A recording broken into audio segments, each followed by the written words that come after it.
At a local gym in Warwick, incumbent Republican Senator Lincoln Chafee knows this warm welcome is a temporary break from a tough re-election fight as Democrats target his seat in their drive to retake the Senate. I always knew Rhode Island being a hard state for Republicans, every election, I mean, that's just a given here, but I knew 2006 was going to be an especially hard year, so this is going to be a hard-fought campaign.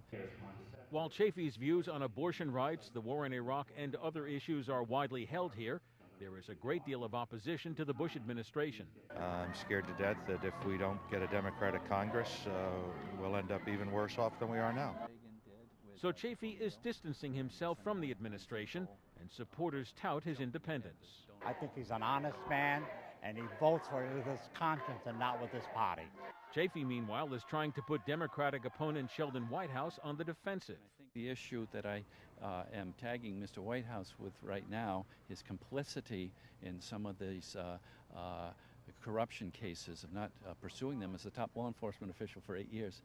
During a televised debate at a local high school, Whitehouse hammered away at the need for a Democratic Congress to reverse the impact of Republican rule.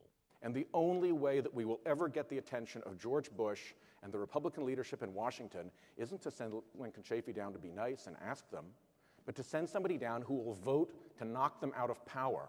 It's a race that's unusual, not only because Chafee and Whitehouse agree on many issues, but also because their fathers were college roommates and lifelong friends. The GOP's ability to turn out voters was key to Chafee's tough primary election win, and they will have to do it again if he's to win re-election in a state where Democrats say, why bother voting for a Republican who will oppose many of the president's policies when you can elect a Democrat who will take roughly the same approach? Jerry Bodlander, The Associated Press, Providence, Rhode Island.